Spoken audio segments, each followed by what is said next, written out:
Before we start working with the tabs within a Microsoft Word document, we really want to understand what tabs are all about. You're going to find that using tabs inside of a document can really apply to many different scenarios. In this case, I've got the example file open in front of you. It comes with this lecture. You can download it and follow along with me. It's called 10wordtabs.docx. It's a Microsoft Word document. And in this example, I've created a little contacts list. And this is just one scenario where you could use these Microsoft Word tabs. But the idea of a tab is to allow consistency throughout the layout of your document or throughout a small portion of your document, such as this little contact list right here. And what I mean by consistency in the layout, this list has two columns. It's got a name column and it's got an email column. Now, in order for me to create this, I've got really a couple different routes that I can take.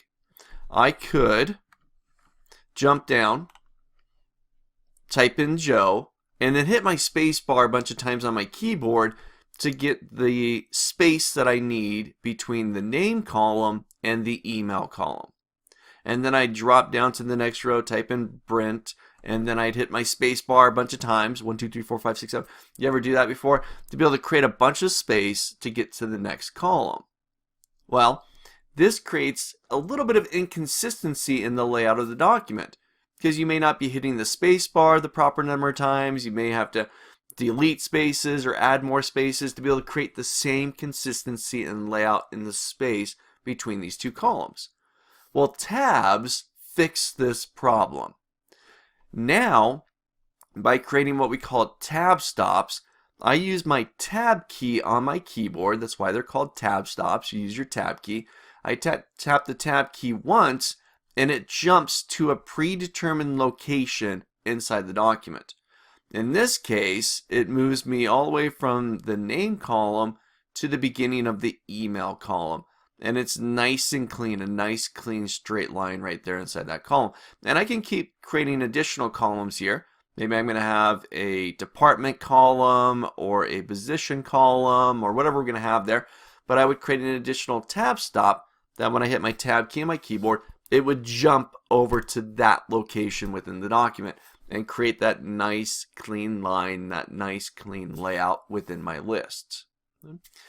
Now, before I can start working with tab stops, you have to activate the ruler.